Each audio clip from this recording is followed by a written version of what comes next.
This morning, would love to know your name and what you do. Okay, thank you very much, Sheila. Good morning, viewers of U24. My name is Ashe Chitandwe, and I'm the CEO slash Managing Director of Enjazi Limited.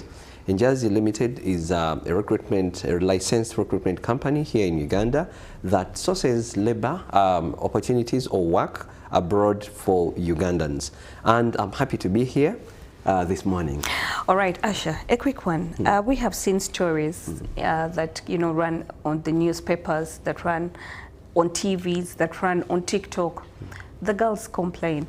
I have not seen boys that are complaining when they leave this country to go and get a better opportunity out there. But the girls are the ones complaining. Some of them are killed, some of them are tortured, some of them are beaten by by the people they work for. Some of them they come back when they don't have kidneys. Some of them come back when their bodies come back. If you're lucky, your body to come back, just in case you die. They say some of the organs are not there. What is this that we are hearing? Thank you very much, Sheila, for that very wonderful question. First of all, we need to differentiate the two. There are licensed companies and there are non-licensed companies. A licensed company that has gone through proper vetting and proper placement, job orders and stuff like that, that is a remedy already.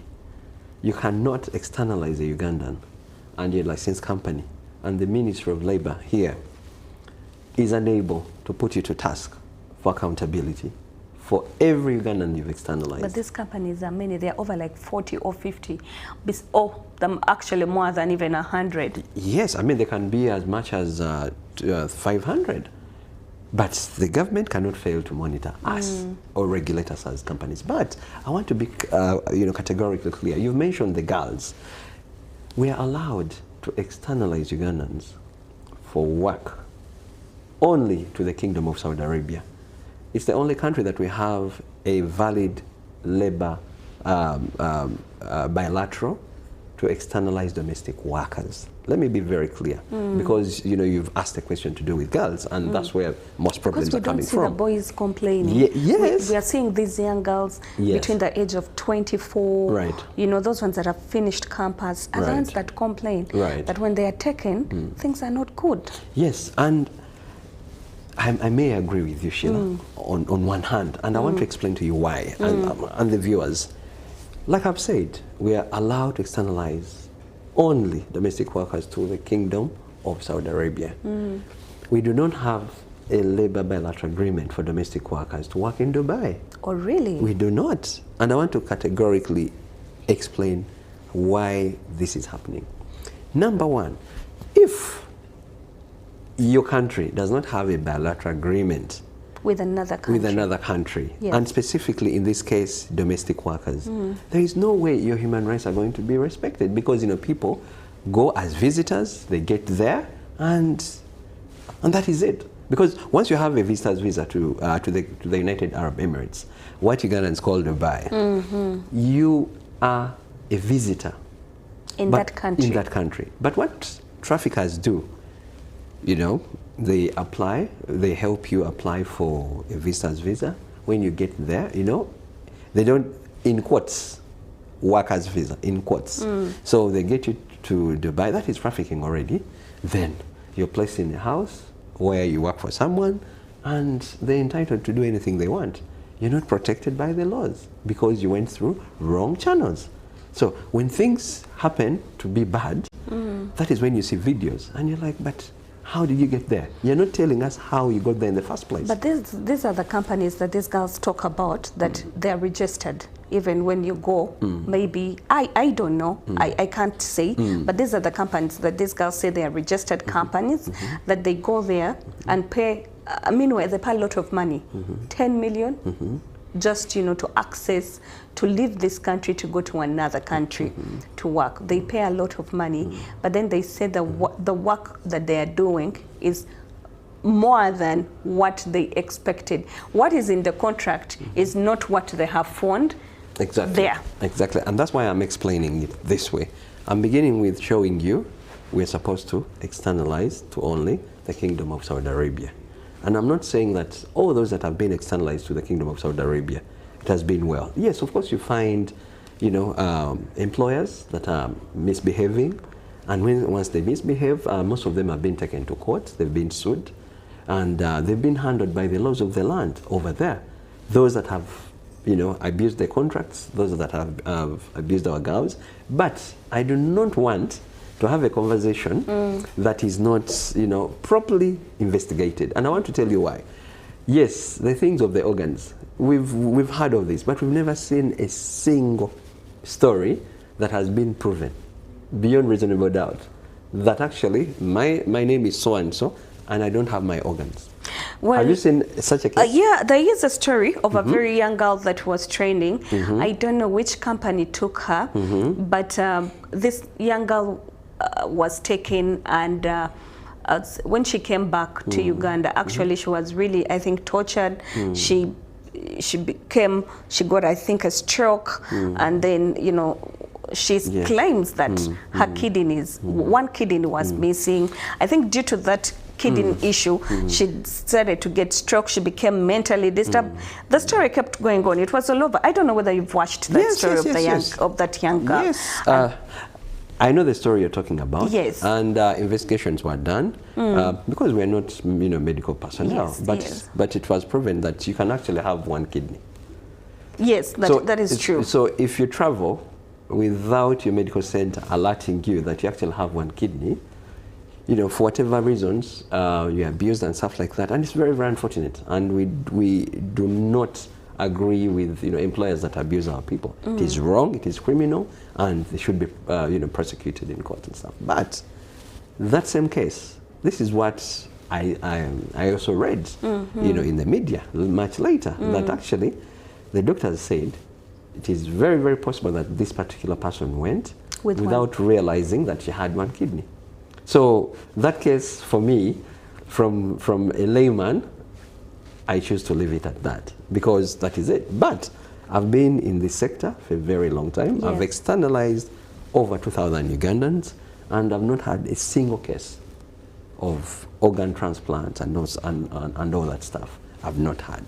When this young, basically I'll talk about the girls, because I have never seen any boy or that comes out and, you know, in the media to say when we go out of this country we are mistreated, more so the ones that work in Saudi Arabia and Dubai. It's rare for them to, you know, to come out and say that they're being mistreated, but these are more so on the girls' side. Yes. Let's talk about when you get them work. Okay. Some of them say that the kind of work that you get them in particular, it is not what that is on the contract, because let's say some of them have said that I'm going to take care of like 2 children, but then they reach there and it's like a whole family, mother, father, like 4 children, and then they have to clean a whole big house. I don't know. Okay. Do you really follow up? Right. Do you really go there and check out on these girls? Thank you very much, Sheila, for that very wonderful question. And I want to answer you this way. The very first thing we do, there are processes by the 2 countries of processing a migrant worker to go and work in the Kingdom of Saudi Arabia.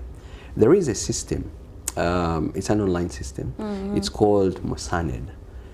There we have employers in the Kingdom of Saudi Arabia, we have the Ministry of Labor of Saudi Arabia, we have the Ministry of Labor here in Uganda, and then we also have the Ugandan companies. Ugandan company, Saudi Arabian company as well. And the reason why everything is processed online is for the 2 governments to make their checks and balances. And the contracts are very clear. When someone is requesting to get them an employee or a domestic worker, there are certain specifications that are actually given. There are questions that are being asked to specifically know how many are in the house. If you're 3, okay. If you're 5, so they advise accordingly. There are households that need 2 people, and they cannot allow 1 person to go. And that is why all these contracts are actually approved by, here in Uganda, they are approved by the Ministry of Labor. Yes, exactly. So the ministry cannot approve a contract that they feel this person is going to be under, they're going to be mistreated or they're going to be overworked. The conditions are very clear, and they're about 20. I think they're about 28 very serious clauses. Unfortunately, I didn't carry this contract here with me, but I would have taken you through to see how thorough and serious these contracts are. You don't have them on your phone? We can find them. I think if I could, my producer Tyson, if you could help me, I could have his phone, and then we go through those contracts and we get to see exactly, because some of us are lay people, but we want to know what kind of criteria do we use when these girls are going out of this country. Exactly. Because, for instance, I will tell you, there are companies that we see that keep on advertising themselves on TV, and at the end of the day, these are the very same companies that have taken the girls out of this country, and they are suffering. We have seen stories of some of them that have left this country, and perhaps they have used, the companies that advertise themselves, and these girls reach there, and instead of doing what they have gone to do, it's not what they're doing. What do you have to say about that? Yeah, actually, that is a breach of contract, first of all, and it is very, very unfortunate, because once you're cleared to go and work as a customer care executive, for example, in Dubai, that is okay. If you reach there and they're giving you something else, it is wrong, and you're supposed to complain if you've gone through formal channels, because the ministry approves job orders according to satisfactory conditions in that job order. So if they allow you to go and work as a customer care executive, for example, you reach there and they're telling you work as a domestic worker, that is already illegal. And you're supposed to report it is illegal. That particular company should be put to task. Why they're doing that? And they're supposed to actually compensate you as well. Because if you're taking me for X and you're making me do Y, that means there is a problem already. The Ministry of Gender, Labour and Social Development is very, very clear on these matters. And that's why they've actually put a labour support center as well. It is at the ministry. You go with all kinds of complaints and they handle them. They've put a toll-free line as well to see that people are helped. But what I can tell you, Sheila, is that besides all this, for us who are doing what we're supposed to do in a right way, we are saying, please go through formal channels. When you go through formal channels, there is remedy. Which are the right channels? The right channels are very simple. Go through a licensed company, not a registered company. How will I know this company is licensed? Me who is walking through? Yes. Me, I'm going to go very well. I know I'm going to pay my 10 million. You know, that's what they tell these young girls, pay 10, 15 million, and you're going to go. But you will see something small that is hanged on the wall, and it shows the company is registered or it's perhaps licensed. Now, like me, how do I know that this company is licensed? Okay. Number one, Sheila, I want to tell you something. I can be a registered company, but I may not be a licensed company. Licenses are actually offered by the Ministry of Gender, Labour and Social Development. After you've been vetted, satisfying them that, yes, you qualify to have a labour license. Secondly, if you're out of town, for example, you're up country, visit your resident district commissioner or RDCs or RCCs rather. They have this information. Visit your district internal security officer or DSOs. They have this information. You can tell them, I've found out that there is this company. It says it has this opportunity. Kindly check out for me whether they are licensed, because they have these lists. They have this information.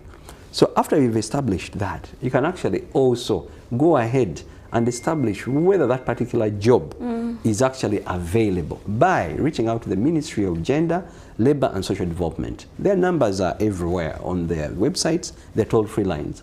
Reach out to them, find out. They will get back to you and tell you, yes, company X is licensed.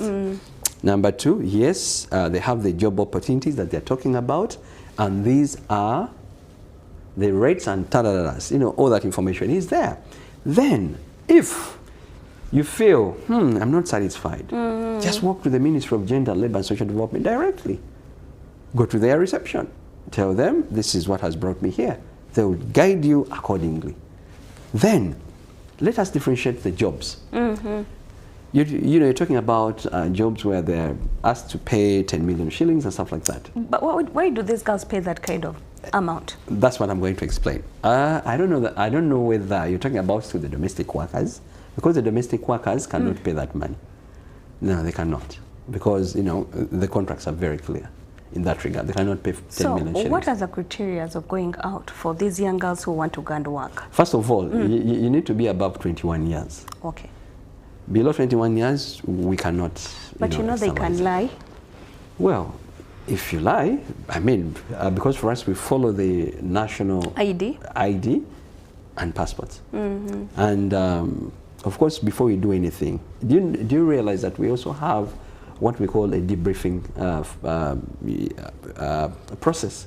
We invite the parents or the next of kin, and we take them through these contracts for them to fully understand in the best language they understand, so that they understand what they're going for.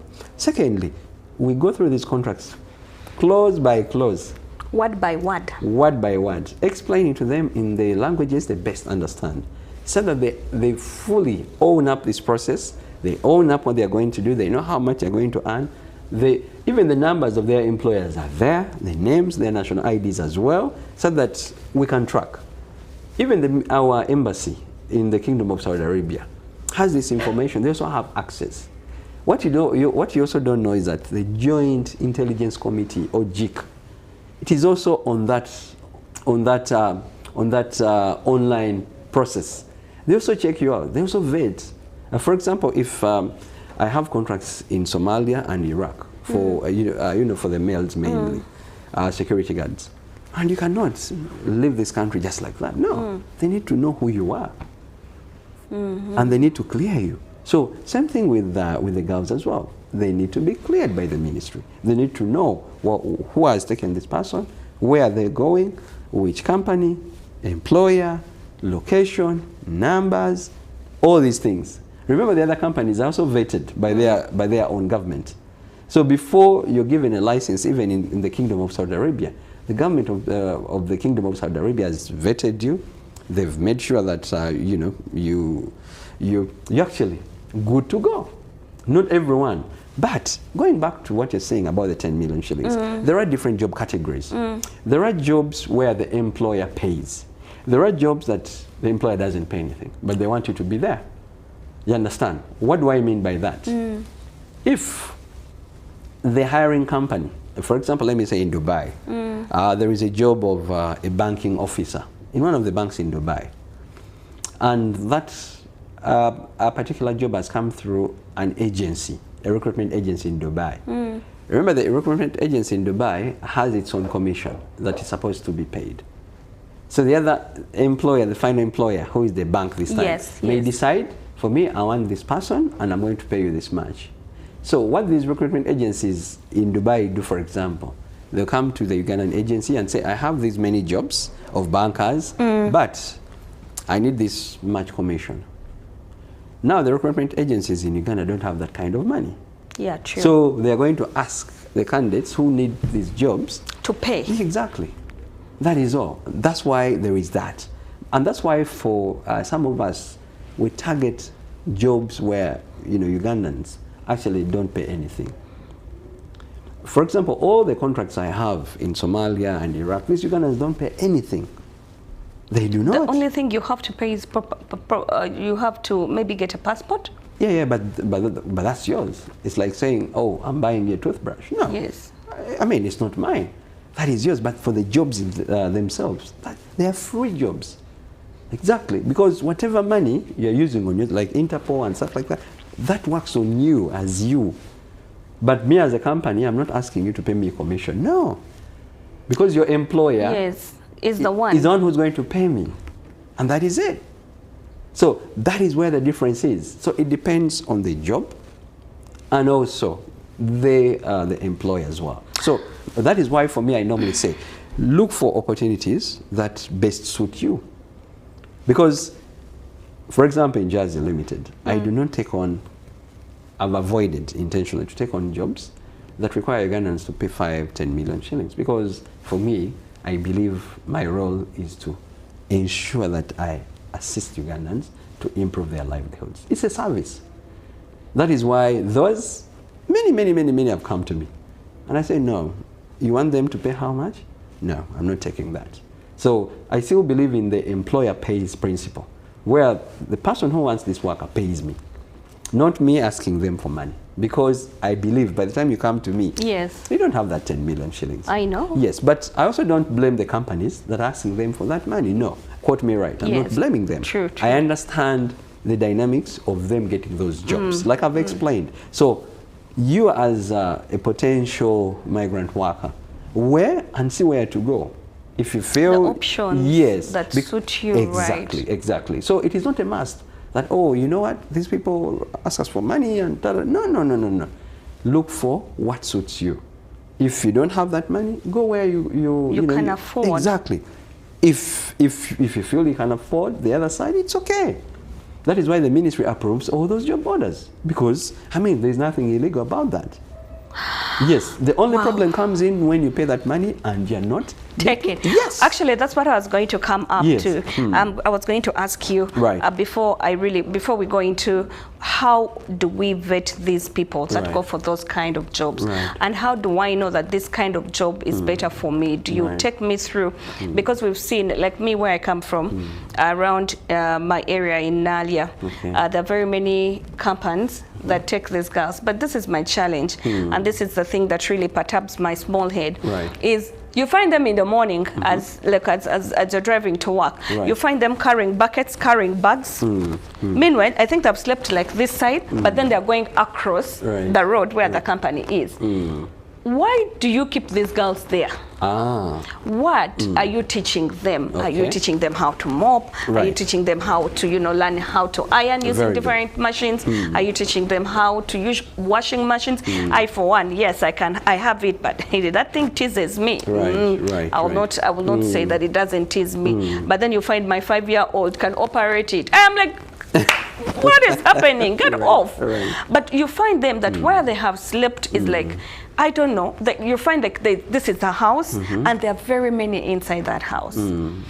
When will some of them ever get that opportunity to go? And what kind of criteria do you use to vet these girls? And what are they doing in that house? Right. Thank you very much, Sheila, for that very good question. First of all, I need to enlighten you on something. We have what we call training centers. All domestic workers are supposed to go through a mandatory 14-day training. 14-day training. But some of them that we see go even for a month. Well, there may be reasons, and I do not want to really go. Is that a right way? No, but a month.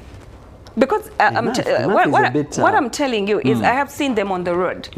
They are the same girls that I've seen 1 month, and I'm like, oh no, namulabye yesterday with the bucket. The month ends again, and I'm like, what is not happening? No. Sheila, I think we're mixing two things here. One, we have training centers where they go for that mandatory 14-day training, but we also have accommodations, company accommodations. Do they sleep there when they go for their training? Yes. Those trainings are residential for 14 days. It's supposed to be there so that you get trained on how to use all these things, on the language, on etiquette, and many other financial literacy, many things, so that they are prepared for the job. But I also know that some companies actually have what we call accommodations.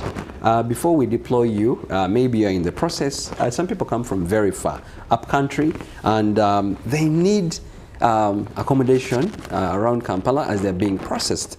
So through that particular process, they are accommodated in the company accommodation centers so that they are able to, be worked on quickly, but also in a more agile way. Because, I mean, if someone is in Kapchora, you need them today for something, it will take another day, stuff like that. So that is why some companies do that. But training centers, 14-day mandatory training. So what are you training them besides the language and the etiquette? What are you training them to learn how to iron? Actually, to learn how to use the washing machine. Yes. All that they need to know. Yeah, because I mean, some of them, they've not seen these things. Yeah, exactly.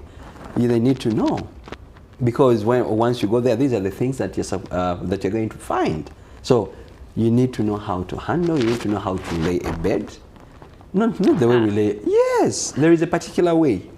I'm telling you, even adults today. I wish you came with some of the footage. We'll be showing it on TV. Yeah, no, we're going to share. We're going to share. I think we're going to allow me, my producer, take a very short break, and then we can get some of this footage so that we can be showing as we. I don't know. Is it okay with you, Mr. Tyson? So that we can be showing some of this little footage as you know, as Mr. Katikido. I'll call him Katikido as he's talking. So you're still telling us before we go in for a very short break to get some little footage so that you can show us what. So learning how to lay a bed. Yes, all those things. But I get out of my bed and lay it like this and this. There is a specific way. Even cleaning. Most of our cleaners here may not pass actually.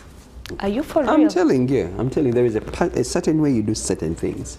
So that's why when they come back, they are better people. They are much better people.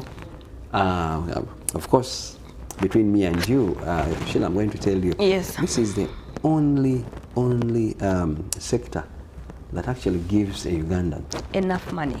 Exactly. Who is a senior 2, senior 4 dropout? How many senior 2, senior 4 dropouts that earn $1 million shillings?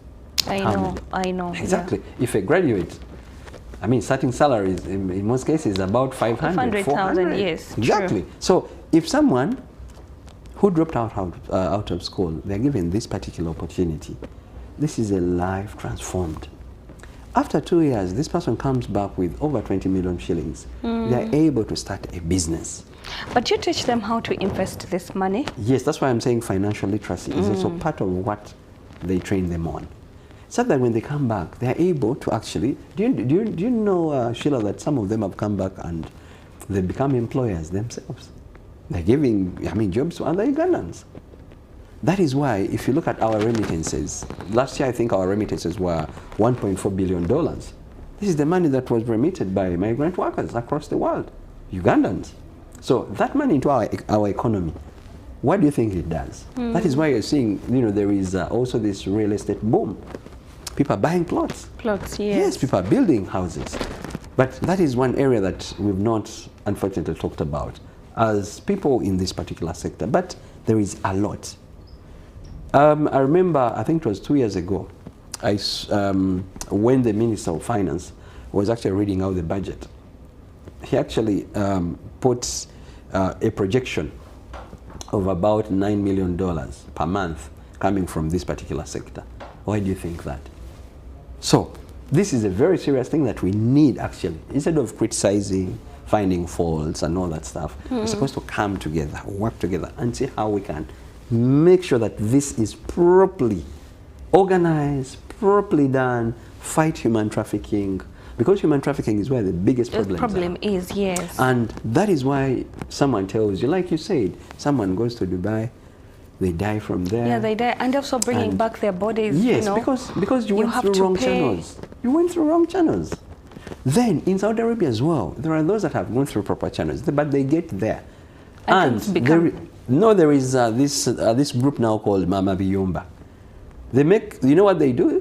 When they get there, they say, no, actually, when you run away from where you've been deployed, I'm going to get for you another better opportunity. Yes. Wow. And that's where most deaths have come from.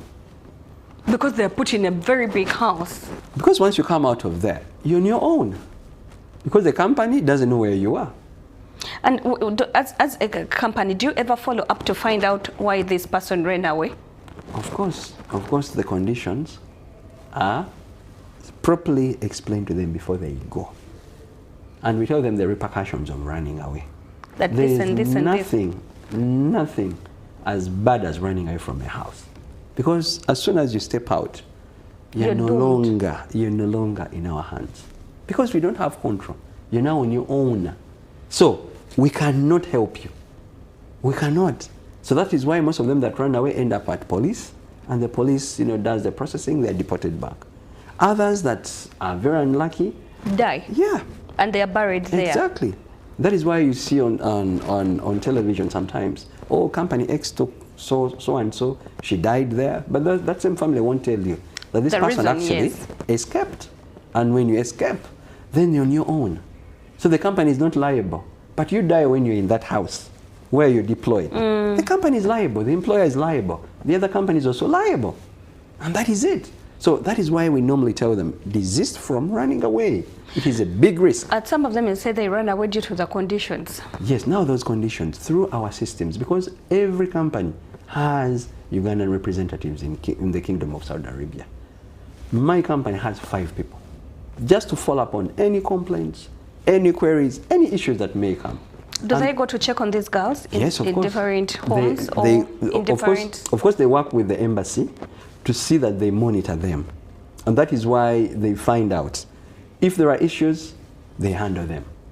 That is why, for me, I normally tell these migrant workers that do not risk running away. If my company is not helping you, there are other options. The remedies are there. The embassy is there. The numbers are open. Go through the embassy. If my people are not helping you, reach out to me. All the contracts of Ugandans that have gone to work abroad, they have my personal number. If my people are not helping you, reach out to me. Yes.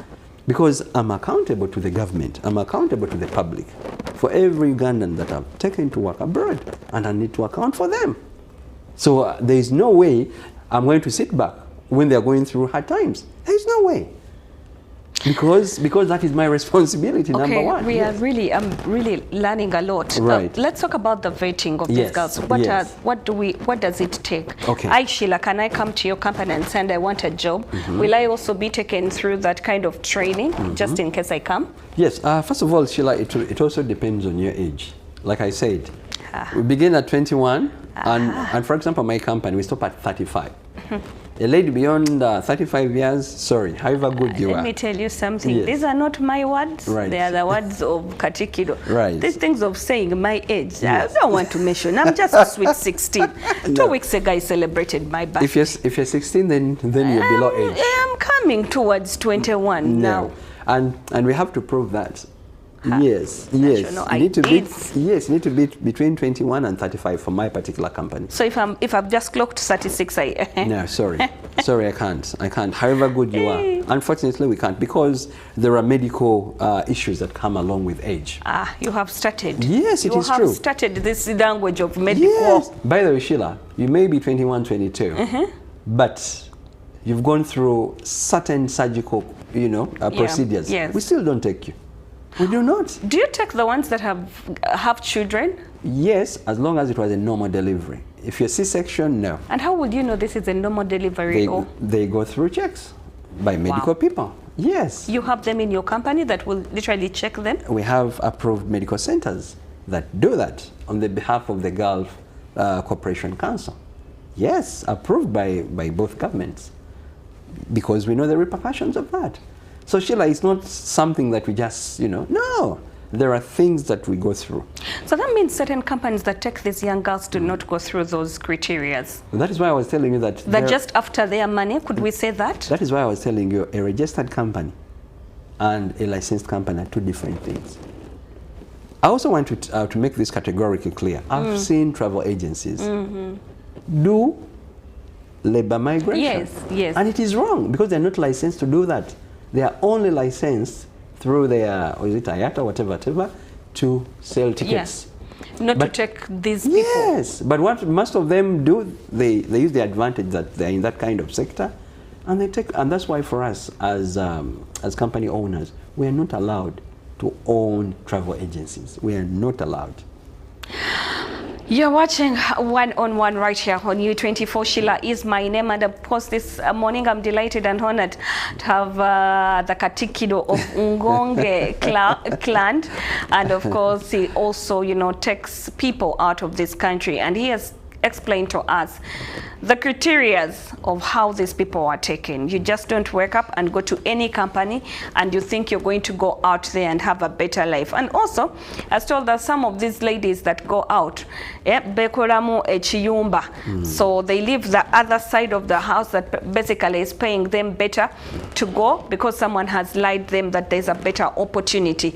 I don't know if it is okay for us to take a short break as I'm asking my producers as we get a small footage and we can, you know, show it as the Katikilo of Ungonge clan, right? I'm learning today as the Katikilo of Ungonge clan will, you know, let us talk about, as we're showing this footage. I can see some messages are coming in, but I don't think we'll be able to read these messages because they may be very many. But let's take a very short break, and of course when we come back, he will be explaining to us, of course, the boys, what kind of jobs do they need to do, and just in case I have a healthy condition like a heart attack, like a heart problem, or if I'm hypertension, do I really need to go out of this country to seek for a better job opportunity?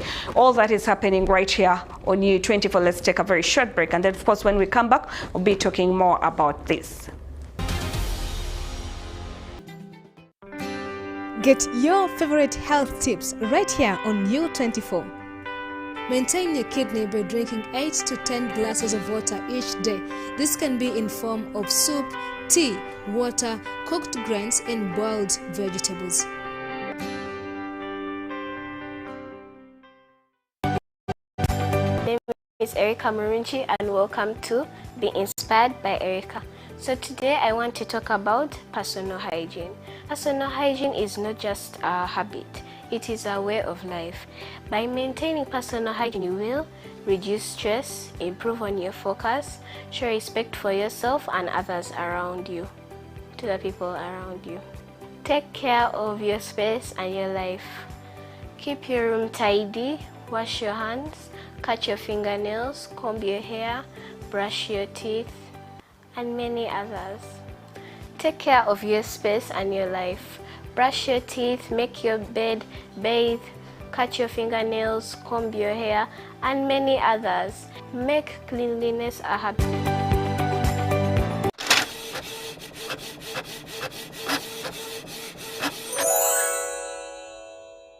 Hi, my name is Doreen Tuhirire, coming to you from Be Money Wiser, and we're going to be bringing to you the hashtag 100 Ways to Be Money Wiser by Mrs. T. Tilda Nabandra. We're going to be running this hashtag 100 Ways to Be Money Wiser on U24 television. Don't miss out.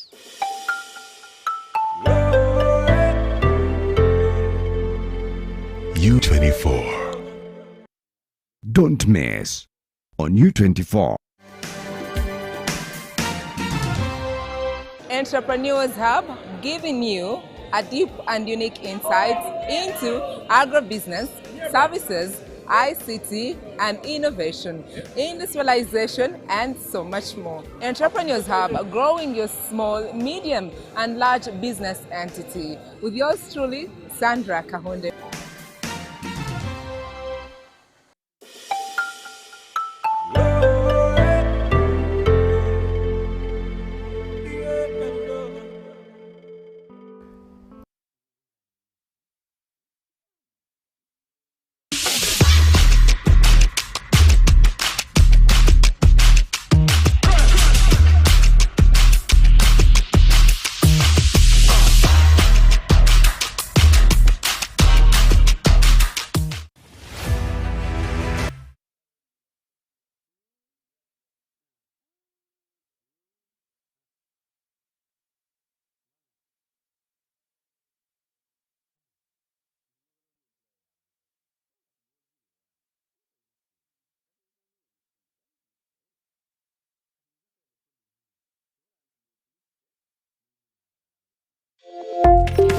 Youth of Purpose.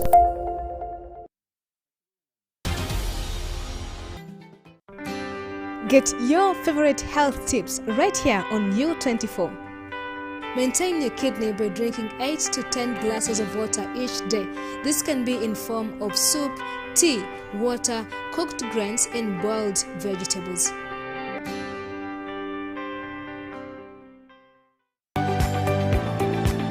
Hello, my name is Erica Murunchi, and welcome to Be Inspired by Erica. So today I want to talk about personal hygiene. Personal hygiene is not just a habit, it is a way of life. By maintaining personal hygiene, you will reduce stress, improve on your focus, show respect for yourself and others around you, to the people around you. Take care of your space and your life. Keep your room tidy, wash your hands, cut your fingernails, comb your hair, brush your teeth, and many others. Take care of your space and your life. Brush your teeth, make your bed, bathe, cut your fingernails, comb your hair, and many others. Make cleanliness a habit. Personal hygiene should be a priority. Cleanliness is next to godliness. Stay blessed. Much love. Thanks for watching.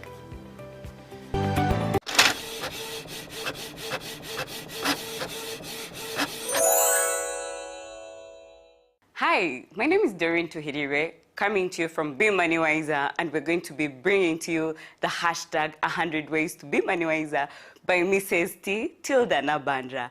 We're going to be running this hashtag 100 Ways to Be Money Wiser on U24 television. Don't miss out.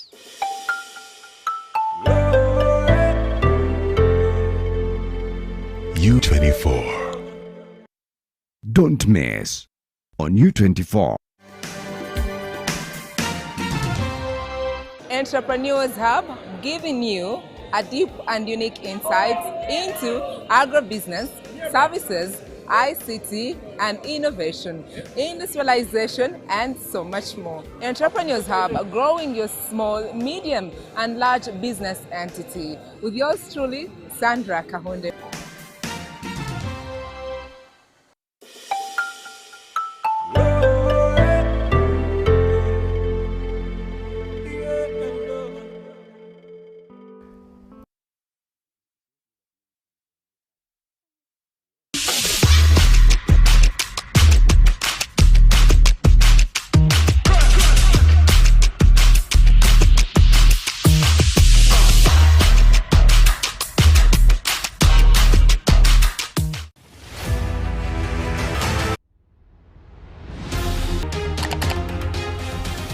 Welcome back from that short break, and of course we're looking for some of the footage of the training of these young girls that are taken out of the country. But also, one thing I have loved about this program this morning, I think I've learned a lot, that some of the girls that leave this country do not go through the right channels. Well, they might be going through the right channels, but here is the thing. When they reach there and they hear about their other friends that have like a small group and an association, they will leave this side to go and be with them. And then in the end, you're not in the company's, hands anymore. So should anything happen to you, it is between you and your friends, not the company. So we have some footage that is going to be running up on our TV screens. I don't know if it is ready. As it's running, I wanted the Katikiro to quite explain to us what is happening, because the footage that we have is some of these girls that are in training and interviews. So we can see, do they have to veil themselves, by the way? Yes, specifically because the Kingdom of Saudi Arabia is a Muslim country. And the ladies over there have to veil themselves. That's the culture. That's why we say you need to learn destination culture. You need to know where I'm going. This is how they behave. For example, if I left this country and I went to, for example, Oman, there are certain things that are expected of me. Because that kind of environment and stuff like that. So that is why we train them how to veil, but we do not convert them into other religions. Okay. No. Yeah, it's for your own choice. Yes. Okay. We do not convert them into another religion, but we just prepare them that in the other country, you're supposed to veil yourself so that people understand and respect you. All right, I can see. Yes. That is cleaning? Yes, that's cleaning. And this is what I was telling you about. You can see how cleaning is being done, how to lay a bed, how to clean up and stuff like that. And these are things that happen at the training center. All these things have to be done. And also, like I was telling you, even their language, by the way, they learn basic Arabic so that they're able to greet. They're able to ask for a favor on this and that. Basic Arabic as well. Let's talk about the girls that come. Yes. Let's say if I'm hypertensive, right, or if I am asthmatic. Okay. Am I allowed to leave to go and work? No. That is why we do what we call a visa medical. We call it a visa medical because it's a medical that determines whether you can get, whether you're eligible to actually get a visa to go and work in the Kingdom of Saudi Arabia. Hypertension, there are a lot of medical conditions that we do not, you know. Like I told you, someone has had a normal delivery, they don't have pressure, they don't have, you know, all these things, they are good to go. But once they detect one thing, sorry, even your dental, yes, yes. So it is a thorough medical examination. Even me. I've been here telling these people that have problems with their teeth, remove them until one of my colleagues that is put him down, the tooth became a tooth, until he decided to go and remove it. So he wouldn't have left the country. No, exactly. So that is one thing. Then also, you may not actually realize, even me, as I'm going to visit, I go through a thorough medical examination. Yes. You can imagine, and yet I'm just visiting their country. Just to go and check on the people. Yes, but I'm examined, head to toe. So do you get some time to go and visit? Yes. You yourself to go in these houses to go and check on these girls? No. You are not allowed? You can't go to their houses because those are private residences, but... You can meet them? Yes, through the company. The company can make an arrangement. They are brought to the office. Talk to them? Yes, find out how they are, if they have any queries, any complaints and stuff like that. That one, yes. But beyond that, going to the residences, no. No, it's not allowed. No, it's not allowed, yeah. Wow. Yes. And of course, what else did I want to ask you? I wanted to ask you about their financial statuses. Yes. Some of them go and work, and then, you know, they send money to their next of kin, and their money is eaten, and some of them are frustrated. What do you do in that kind of scenario to them? Okay. First of all, before they leave this place, we normally I take them through a financial literacy training, like I told you. But one of the things we do is to ensure that everyone lives with a bank account. You have to have a bank account before you leave. Then also, the different you know, money transfer routes. You know, we show them you can use this route, you can use this route to transfer your money. But as a company, we are not allowed to even smell their money. But our role is to make sure they get paid. And that is how we come in.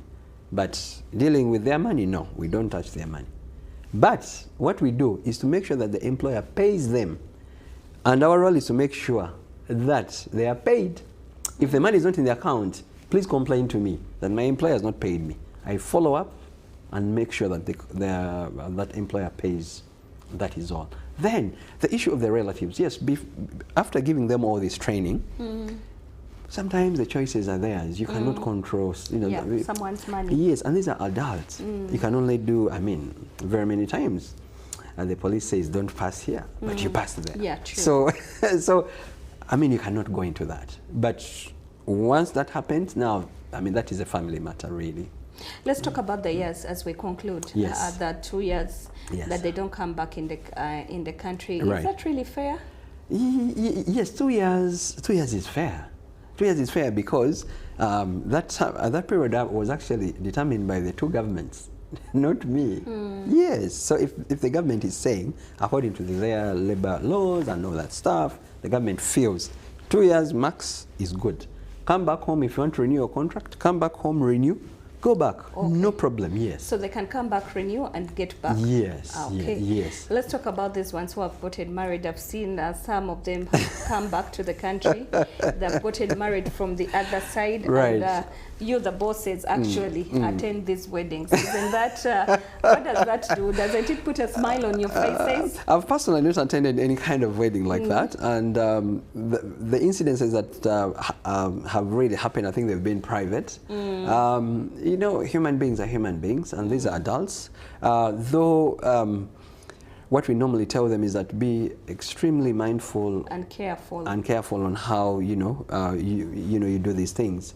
We don't encourage them because, you know, sometimes, you know, they get involved with other people's spouses and stuff like that. But if someone is single, you're single, there are ways you can do this that does not break the law, and it's within your advantage as well. So that we don't go into so much, but we tell them when you're in someone's house, do your work, and that is it. All right. Yes, now, if would you look into that camera, what yes. would be your last remarks to the girls out there that want to go out of this country to, you know, earn themselves a better living? Okay. What advice could you tell them, and perhaps your numbers where they can find you, okay. just in case someone needs, you know, to also find a better job, but also be specific on the age. Okay. Thank you very much, Sheila, and thank you, U24. Every Ugandan is entitled to an opportunity of work. Work is a human right. For us who have been licensed by the government to find work for Ugandans out of this country, we have a big responsibility of finding very gainful employment for our people under the best conditions ever. So I want to encourage a young lady between 21 and 35 years that is out there. You feel you want to go and work abroad. Go through a licensed company by the Ministry of Gender, Labour and Social Development. My company, Njazi Limited, is one of them, and many other licensed companies. And if you believe you're ready to do what you're supposed to do, you're encouraged to ensure that you follow the instructions the way I've explained. And one of them, if you're upcountry, please visit your resident district commissioner or your district internal security officer or DISO. They'll guide you. They'll inform you which companies are licensed, and reach out to the Ministry of Gender, Labour and Social Development. They have a website where they've also given us their toll-free lines. Call them and find out, I want to go and work through company X. Are they licensed? Are the jobs available? And stuff like that. But if someone tells you that I want to go and work as a domestic worker in a country other than the Kingdom of Saudi Arabia, that is trafficking. And I request you, I kindly request you to desist from that. That is human trafficking. You're being trafficked. The country where we're allowed to externalize domestic workers is the Kingdom of Saudi Arabia, and that is it. I want to encourage you to follow the laws, and you will find yourself in gainful employment that will help you uplift your livelihood. If you want to go through Njazi Limited, our numbers are 0707